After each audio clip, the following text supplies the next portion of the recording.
Hello guys, Nika here. Hope you guys are having a great day. I hope you had a great weekend. As for me, I did step outside during the weekend, but it was insane. There's a lot of protests going on here in Chicago. So minimal filming, but if you guys still want to see what I did get to film, let me know and I will upload that horrible footage. I am not one of those people who will trample on others to film. That's not me. So again, minimal footage, but it was still a good time. So today I was trying to look up more information on a lot of the Idaho state websites, and I continued to get 404 errors. I'm assuming things are still getting redacted or blocked or banned. I also tried from work, I tried from my home computers, I tried from cell phones, I tried through different people. So it's very odd that although it's still been a year, there's still information out there that's being suppressed. And we're going on a case here where there's a gag order, first of all.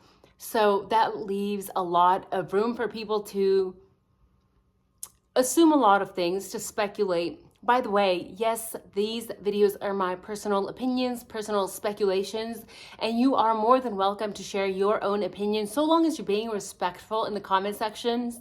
I have had some people message me saying that I'm deleting them or asking if I'm deleting them. I'm not deleting you or your messages. I don't have the time to go through each one. I wish I could answer to everybody. I try my best to at least give you a like or a heart, something, but I'm not deleting you. I believe that if you are maybe mentioning specific names or maybe being inappropriate, YouTube's algorithm probably is going to push your content away.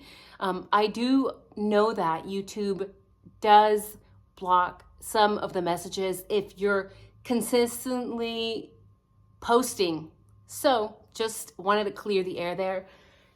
Again, as long as you're being respectful, I don't care what you have to say. If anything, any comment down there helps push the algorithm, helps the channel grow. And of course, that's my goal, because that's how we get to the bottom, to the truth of things, because there's just so much in this case that is shady AF still. And it's going to be a while, I think, before we get any more actual information directly from the documents because of the gag order. So we can still do our own research. And what I find very interesting is that those 2 DNA samples, the unsubmitted DNA, I'm trying to put myself in the shoes of law enforcement here. Yes, a horrendous crime took place. We want to get to the bottom of this, is what I'm going to assume they were thinking. But if that's your main goal, to actually catch the true criminals or criminal, why wouldn't you run those 2 DNA samples to other people? Why aren't you running them? What is the problem of just running this DNA, getting names maybe, the legal way, of course,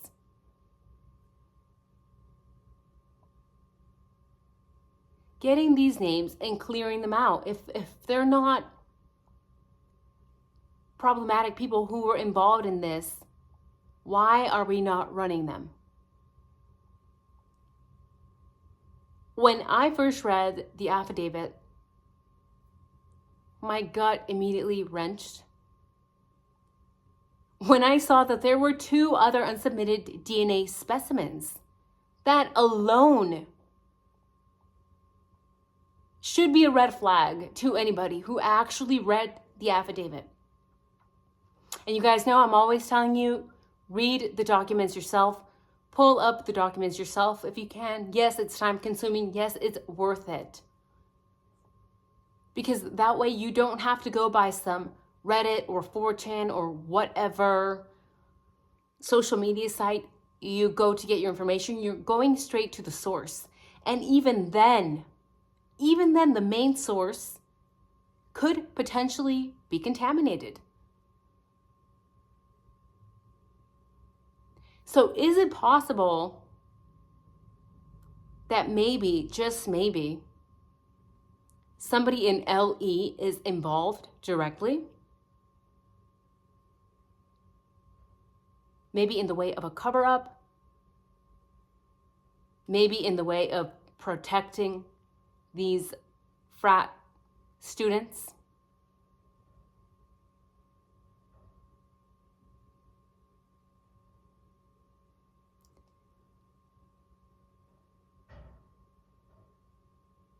It's like, the more I think about it, the more this case seems to always circle back to the students.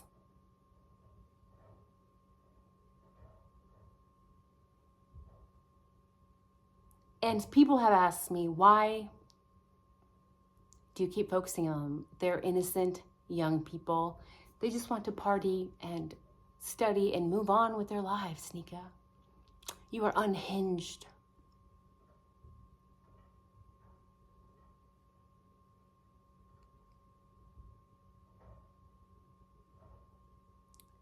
I listened to a podcast a little bit earlier. It was like a 30-second clip where two fraternity students mentioned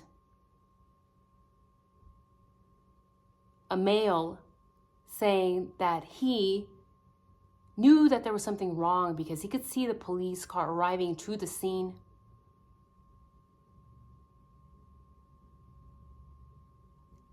And that they pulled out a stretcher, that he knew something was wrong.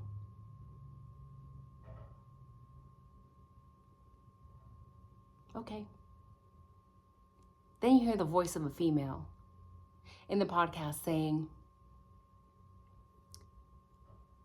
that she was at the top of a hill and pulled over because she could see the police and the lights, that they knew there was a masked man.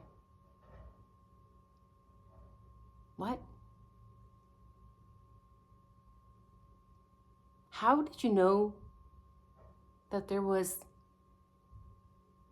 a masked man? If you're at the top of some hill, supposedly watching the crime, or after the crime had taken place.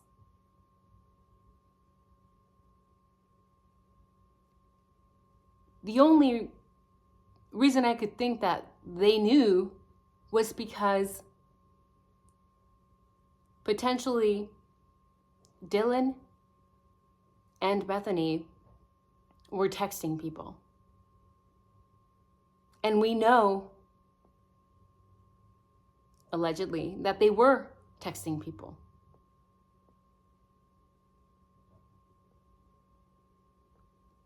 So you're going to tell me that these students had way more information from the get-go and then went to social media. I think Yik Yak is the name of the site. Were asking questions about what had taken place before LE was even involved.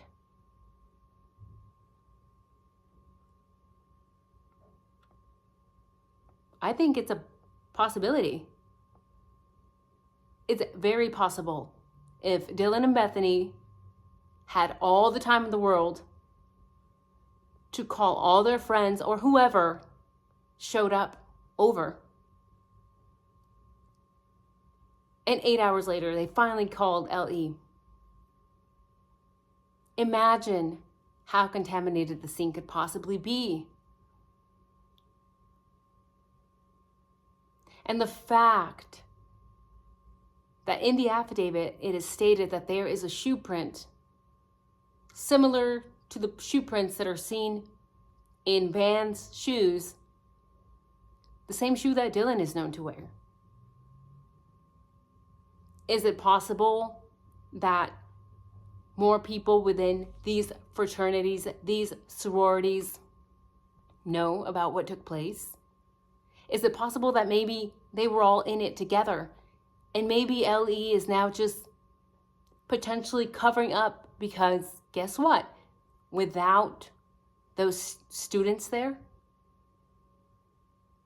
the businesses would go to hell. The university would go to hell. So many people rely on these students, the university, to make a living. And at the end of the day, a lot of people are thinking, I have to feed my family. Gotta do what you gotta do. Or maybe LE is being told what to do by powerful people. A lot of these students in these fraternities, these sororities, look at their parents, look at what they do for a living. Some are politicians, some are attorneys, some are working with crypto.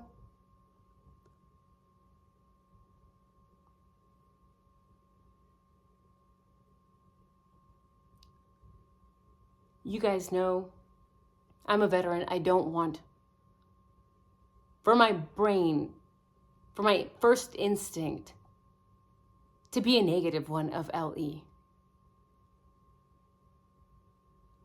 Are there bad people within LE? Yes. But I think a lot of LE are also good people. They want the truth to come out. But I've also had friends leave LE. Friends who worked within LE in similar towns, small towns like Moscow. And then they decide to just switch careers completely. Why? Because they don't want to be involved in the corruption that's taking place. They would rather start from scratch. For a lot of them, that means taking a big pay cut.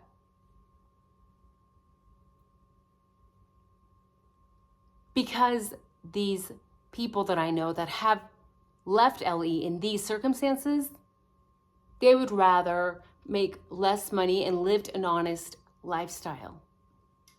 They would rather be able to sleep at night. But there are some people, potentially in this case, potentially within LE, that may be afraid of these powerful people. Maybe parents of these students.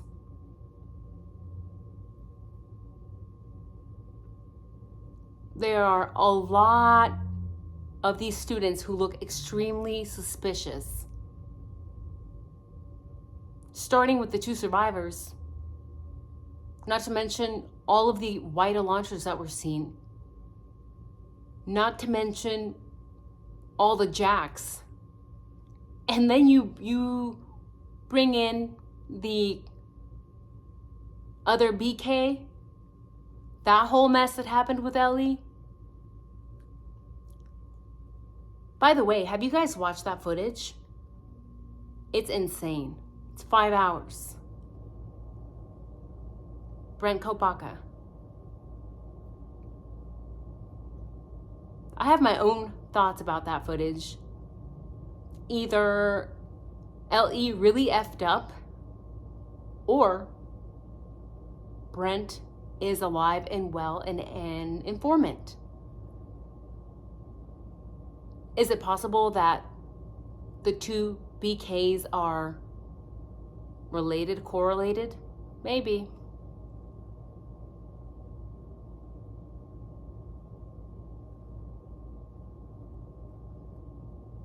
Maybe.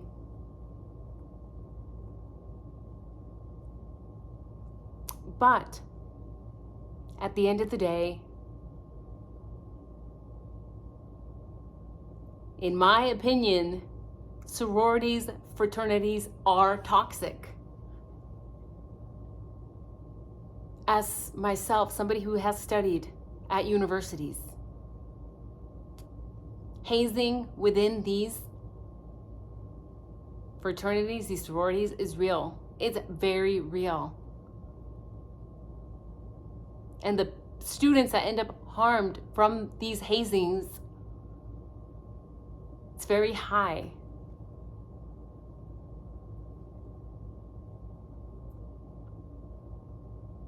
And if you look at cases throughout the country that involve fraternities and sororities,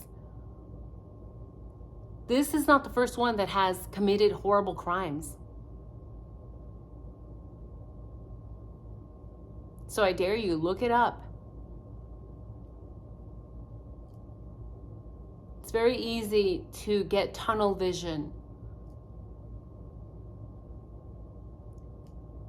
and say, we found the DNA, it's BK, it's Brian.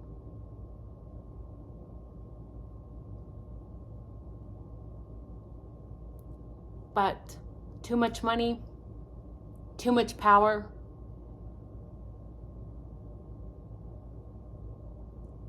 and maybe too much pride.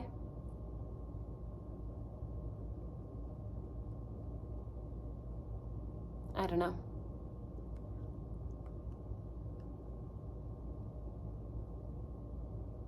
Too many potential suspects within the fraternity. So, my next video, I will show you guys other potential suspects, because it's essential that we cover them, and it's essential that we cover why they were cleared so fast.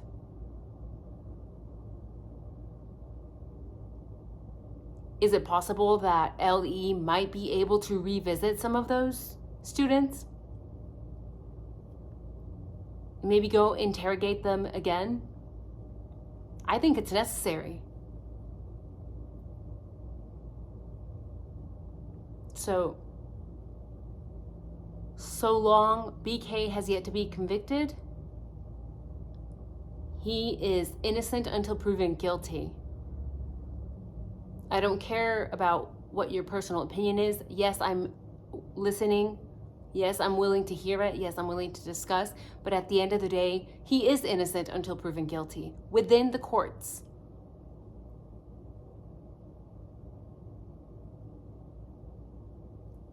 And he has the right to a fair trial. That is what we stand for as a country, for these freedoms to be maintained. So remember that when you're analyzing this case. We all have these rights in this country. And if we don't have that, then we don't have anything. If we don't have those rights, then we might as well be a communist country. And I'm not even going to go down the whole rabbit hole with the IgG testing and the rights that may have been infringed upon with that alone. The fact that they updated his DNA into this database without his consent, that alone is problematic. So always make sure that our rights are not being infringed upon. Because I've said this before, once they're stripped away from us, they are gone, my friends, forever. And as a veteran, I would hate to see them go just like that. And I hate to see people not question these things in these cases. This isn't even about Brian or the crime anymore. This is above that. This goes beyond that. So, gotta go to my other job. Tomorrow, guys, we're gonna be covering several bushy eyebrows. and some crazy people within the fraternity that by their social media post look completely deranged, in my opinion. But these people were cleared within 10 days, 2 weeks. So stay tuned. I hope you have a good evening. I hope you guys are getting some rest. And I'm going to go get me a cup of coffee. Take care. Oh, do you like my fancy Christmas sweater? I love red trucks. You guys take care.